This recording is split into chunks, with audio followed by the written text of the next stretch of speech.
जननी जन्म सौख्यानां वर्धनी कुल संपदां पदवी पूर्व पुण्यानां लिख्यते जन्म पत्रिका सूर्याय च सोमाय मंगलाय बुधाय च गुरुशुक्र शनिभ्यश्च राघवे केतवे नमः।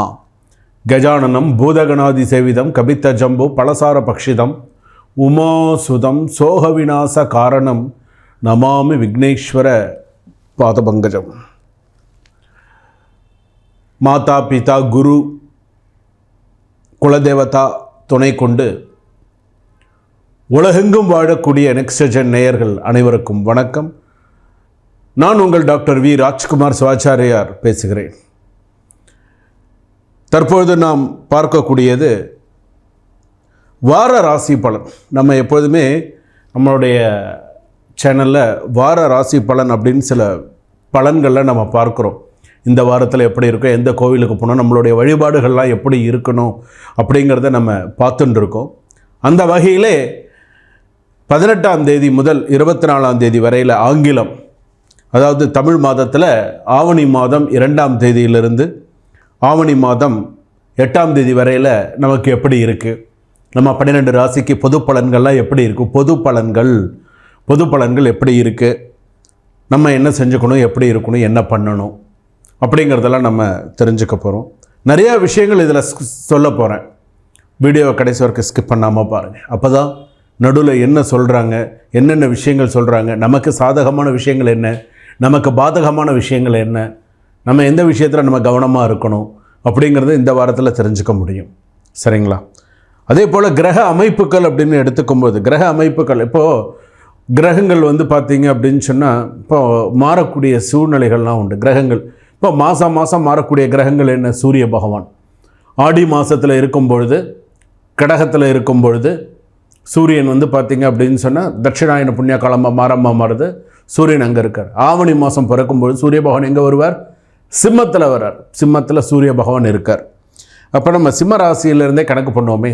சிம்மத்தில் பார்த்திங்கன்னா சூரியன், சிம்மத்திலேயே கேது, கன்னியில் ஜாதகத்தில் செவ்வாய், அப்படியே கிரகங்கள் வந்துட்டே இருக்கும் பொழுது கும்பத்தில் பார்த்திங்கன்னா சனி, ராகு, சனி வக்கரகதி அப்படின்னு சொல்கிறது.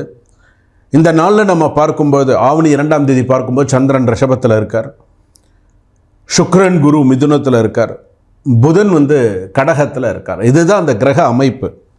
இந்த கிரக அமைப்பு படி உங்களுடைய ராசிக்கு எப்படி இருக்கும், உங்களுடைய 12 ராசிக்கு அஸ்வினி நட்சத்திர பர்யந்தம் ரேவதி நட்சத்திரம் வரையில் எப்படி இருக்குது, மேஷ ராசியிலேருந்து மீன ராசி வரையில் எப்படி இருக்குது, நம்ம என்னென்ன செய்யணும், எப்படி இருக்கணும், எல்லா விஷயங்களும் நம்ம தெரிஞ்சுக்கலாம்.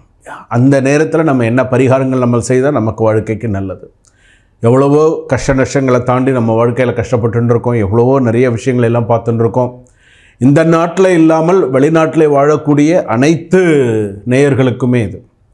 வெளிநாட்டில் இருக்கக்கூடிய சிங்கப்பூர், மலேசியா, யாழ்ப்பாணம் மற்றும் ஆஸ்திரேலியாவில் இருக்கிறவங்க நிறைய கால்ஸ் வரதெல்லாம் யூஎஸ்லேருந்து, கனடாலேருந்து, யூகேலேருந்து, லண்டன்லேருந்து, இது போன்ற பல நாடுகள்லேருந்து நம்மளுடைய விஷயங்கள் எல்லாருமே பார்க்குறாங்க. நிறையா பேர் கேட்குறாங்க. இப்போ நான் சொல்கிறது எல்லாமே பார்த்திங்கன்னா பொது பலன்கள் மட்டுமே. அப்போ இந்த பொது பலன்கள் அப்படின்னு சொல்லும்பொழுது சில பேருக்கு 100% அப்படியே பலிக்கும். 100% சாமி சொல்கிறது அப்படியே என் ராசிக்கு அப்படியே பலிக்கிறது, குருஜி சொல்கிறது அப்படியே இருக்குதுன்னு சொல்லுவாங்க. சில பேர் என்ன சொல்லுவாங்க, இல்லை எனக்கு இது பாதி தான் கொஞ்சம் பொருத்தமாக இருக்குது, பாதி பொருத்தமாக இல்லை. அவரவர் சுய ஜாதகம்னு ஒன்று இருக்குது. அந்த சுய ஜாதகப்படி ஜென்ம ஜாதகம்னு சொல்லுவாங்க. நீங்கள் பிறந்திருக்கும் போது ஜென்ம ஜாதகம், ஜென்ம லக்னம் எப்படி இருக்கும், உங்களுடைய விஷயத்தை பற்றி நீங்கள் தெரிஞ்சுக்கலாம். உங்களுக்கு உங்கள் ஜாதகத்தை பற்றி ஏதாவது டவுட்ஸ் இருந்ததுன்னா கீழே டிஸ்கிரிப்ஷனில் நம்பர் இருக்குது, நம்பருக்கு கால் பண்ணுங்கள். ஒரு அப்பாயின்மெண்ட் ஃபிக்ஸ் பண்ணிக்கோங்க. உங்களுக்கான ஒரு நேரத்தை ஃபிக்ஸ் பண்ணிக்கோங்க. வெளிநாட்டில் இருந்தாலும் ஒரு நேரத்தை ஃபிக்ஸ் பண்ணிக்கோங்க. ஒரு காணொலி மூலமாக, ஒரு வீடியோ கால் மூலமாக, ஒரு கூகுள் மீட், ஒரு ஜூம் மீட்டு, இல்லைனா நார்மல் வாட்ஸ்அப் வீடியோ கால், அந்த மாதிரி ஃபோன் பண்ணி உங்களுடைய சந்தேகங்களை கேட்டுக்கோங்க. எந்த ஆலயத்துக்கு போகணும், இதுக்கப்புறம் எப்படி இருக்கணும், திருமண வாழ்க்கை, எல்லாத்தையுமே நீங்கள் கேட்டுக்கலாம். சரிங்களா? வாங்க 12 ராசிகளுக்கான பலன்களை தற்பொழுது பார்க்க போகிறோம். மேஷ ராசி நேயர்களை, உங்களுக்கு இந்த வார ராசி பலன்கள் எப்படி இருக்குது அப்படிங்கிறத நம்ம பார்க்க போகிறோம். முதல் விஷயம் என்ன அப்படின்னு கேட்டிங்கன்னா, உங்கள் முயற்சிக்கு ஒரு சந்தோஷமான நல்ல செய்திகள் வரும். உங்களுடைய முயற்சி, உங்களுடைய நற்காரியங்கள், உங்களுடைய சில விஷயங்களுக்கெல்லாம் நல்ல விஷயங்கள் உருவாகும். உங்களுடைய குடும்பம் சம்பந்தப்பட்டது, குடும்பம் எப்படி இருக்கும்? சிறு சிறு கருத்து வேறுபாடுகளோடு இருக்கும். இந்த வாரத்தில் சிறு சிறு கருத்து வேறுபாடுகள், சில நேரத்தில் ஒற்றுமை இன்மை அப்படிங்கிறது இருக்கும்.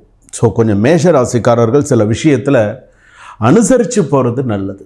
எப்போதுமே ஒரு வாழ்க்கை அப்படின்னு எடுத்துட்டோன்னு சொன்னால் சில விஷயங்களில் நமக்கு இப்படித்தான் அனுசரித்து போகணும் அப்படிங்கிறத தெரிஞ்சுக்கணும்.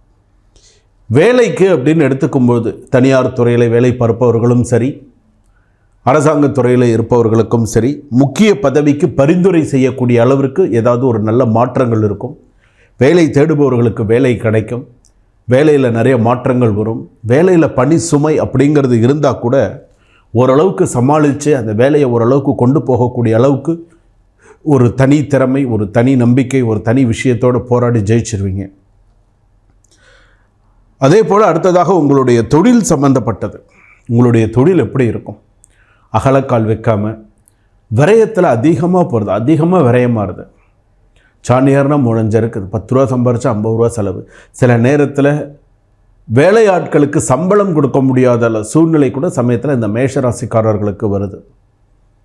என்னதான் முருகப்பெருமானுடைய பூரண ஆசி இருந்தாலும் சில கர்ம வினைன்னு ஒன்று இருக்குது. ஸோ அதனால் இவங்க சில நேரத்தில் ரொம்ப சிரமப்படுறாங்க. சில விஷயங்கள் யோசிக்காமல் செஞ்சு இன்றைக்கி ரொம்ப சிரமப்படுறாங்க. யோசிக்காமல் சில விஷயங்கள் பண்ணிடுறாங்க. அதனால் அடுத்ததாக பார்த்திங்க, இவங்களுடைய வியாபாரங்கள்லாம் எப்படி இருக்கும் அப்படின்னு சொன்னால் பழைய பாக்கிகள் வசூலாகும். பழைய பாக்கியெல்லாம் வசூலாகும். ஆவணி மாதத்தை பொறுத்தளவுக்கு சுப செலவுகள் நிறையா வரும். கல்யாண செலவு, சீமந்த செலவு, புத்திரபாக்கிய செலவு, இப்படி ஏதாவது ஒரு சுப செலவுகள் நிறையா வந்துட்டே தான் இருக்கும். சரி, திருமணம் சிறப்பாக நடக்கக்கூடிய வாய்ப்பு உண்டு. திருமணம் இந்த மேஷராசிக்காரர்களுக்கு சில பேருக்கு அஸ்வினி நட்சத்திரம் மேஷராசி, பரணி நட்சத்திரம் மேஷராசி, கிருத்திகை நட்சத்திரம் 1ஆம் பாதம் மேஷராசி அப்படின்னு சொல்லும்போது இவங்களுக்கு அந்த திருமண யோகம் அப்படிங்கிறது உண்டு. திருமணம் சீக்கிரமாக முடியும். திருமணத்துடைய சில நல்ல விஷயங்கள் நடக்கிறதுக்கான வாய்ப்புகள் பிரதிபலிக்கும்.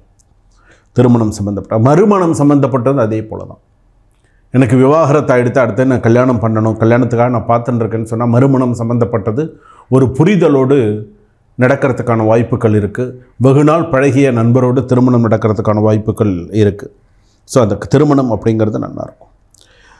மாணவர்கள் மாணவிகளுக்கு எப்படி இருக்குன்னு கேட்டால், கல்வியில் நீங்கள் படிக்கக்கூடிய படிப்பில் புதிய ஆவல் பிறக்கும். ஸோ அடுத்த விஷயத்தை கற்றுக்கணும், அடுத்த விஷயத்தை நம்ம கற்றுக்கணும் அப்படிங்கிற ஒரு புதிய ஆவல் இருக்கும். பெண்களுக்கு பொறுமை குறையும். பொறுமையாகவே இருந்துகிட்டு இருக்கோம் அப்படின்னு சொல்கிறாங்க இல்லையா, அந்த பொறுமையாக இருக்கிறது, அந்த பொறுமை குறைய ஆரம்பிச்சிடுறது பெண்களுக்கு. சில பேருக்கு பார்த்திங்க அப்படின்னு சொன்னால் ரொம்ப கவனமாக இருக்க வேண்டும். சில பெண்கள் கவனமாக இருக்கணும். வெளிவட்டார பழக்க வழக்கங்கள், ஆண் நண்பர்கள் எல்லாருக்கிட்டையும் கொஞ்சம் கவனமாக இருக்கிறது நல்லது. விவாகரத்து சம்பந்தமான சில விஷயங்கள், மனசுக்கு ஆறுதலான சில செய்திகள் வரும். சில பேருக்கு இந்த கோர்ட்டு கேஸு, இடம் சம்பந்தமான, நில சம்பந்தமான சில விஷயங்கள்லாம் இருக்குது அப்படின்னு சொன்னால் இதெல்லாம் ஒரு முடிவுக்கு வரத்துக்கான வாய்ப்புகள் இருக்குது. ஏதாவது பேசி ஏதாவது ஒரு முடிவுக்கு வருவாங்க. அடுத்ததாக பார்த்திங்கன்னா இந்த பங்காளி சண்டை அப்படின்னு சொல்கிறோம் இல்லையா, இந்த மேஷ ராசிக்கு பார்த்திங்கன்னா இந்த பங்காளி சண்டைங்கிறது ஏதாவது ஒரு விஷயத்தில் பிரச்சனை, ப்ராப்ளமு அப்படிங்கிறது ஏதாவது இருக்கும். கொஞ்சம் கவனமாக இருக்கணும். அரசியல் துறையில் இருப்பவர்களுக்கு அரசியல் ஆர்வம், புதிதாக அரசியலில் ஈடுபடக்கூடிய சூழ்நிலைகள் இதெல்லாமே இருக்கும். அரசியலிலே இருக்கக்கூடிய அனுபவம் மிக்கவர்களுக்கு சில பிரச்சனைகள் வரும். அரசியல் ரீதியாக சில பிரச்சனைகள், சில டென்ஷன், ப்ராப்ளம் இதெல்லாம் வரும். கவனமாக இருக்கணும். கலைத்துறையில் இருப்பவர்களுக்கு சிறப்பாக இருக்கக்கூடிய ஒரு வாரமாக அமையும். கலைத்துறையில் இருப்பவர்களுக்கு ஏதாவது ஒரு நிறைய நல்ல விஷயங்கள், புதிய ஒப்பந்தங்கள் கையெழுத்து போடுறது, புதிய நபர்களை அறிமுகப்படுத்துதல், ஸோ இந்த மாதிரி நிறைய நல்ல விஷயங்கள்லாம் நடக்கிறதுக்கான வாய்ப்புகள் இருக்குது. விவசாயம் சிறப்பாக இருக்கும். நிறைய நல்ல விஷயங்கள்லாம் நடக்கிறதுக்கான வாய்ப்புகள் இருக்குது. செவ்வாய்க்கிழமை அன்னைக்கு முருகனுக்கு நொச்சி இலையினால் சுவாமிக்கு அர்ச்சனை பண்ணுங்கள். கந்தசஷ்டி கவசம் கோவிலில் படிங்க. ரொம்ப விசேஷமாக இருக்கக்கூடியதாக இருக்கும். இது எல்லாமே உங்கள் படி செய்யணும். இதிலேயே பார்த்திங்க அப்படின்னு சொன்னால் மார்பு சளி அதிகமாக இருக்கும். சில நேரத்தில் மூச்சு விடுறதில் ரொம்ப கஷ்டம் இருக்கும். மூட்டு வலி இந்த மாதிரி இருக்கும். கால் வலி சம்மந்தப்பட்டதெல்லாம் இருக்கும். சில பேருக்கு பார்த்திங்கன்னா டயாலிசிஸ்லாம் பண்ணக்கூடிய சூழ்நிலைகள்லாம் இருக்கும். ஸோ கொஞ்சம் கவனமாக இருக்கணும்.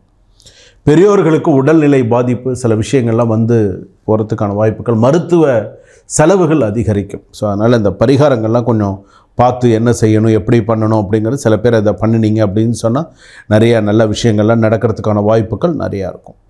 அதிலேயே வந்து பார்த்திங்க அப்படின்னு சொன்னால் உங்களுக்கு ஒரு பாசிட்டிவான விஷயம் வந்து என்ன அப்படின்னா, உங்களுடைய தனித்திறமை வெளிப்படும். நல்லா சக்ஸஸ்ஃபுல்லாக நிறைய நல்ல விஷயங்கள்லாம் உங்கள் ராசிப்படி, மேஷ ராசிப்படி இந்த ஆவணி மாதத்தில் சில விஷயங்கள் நடக்கும். ஸோ மொத்தமாக எடுத்துட்டோம் அப்படின்னு சொன்னால், இந்த கிரகநிலை அமைப்புப்படி எடுத்துட்டோம் அப்படின்னு சொன்னால் ஓரளவுக்கு நல்ல சந்தோஷமான செய்திகளோடு 70% ஜாதகத்தில் அமோகமாக இருக்குது.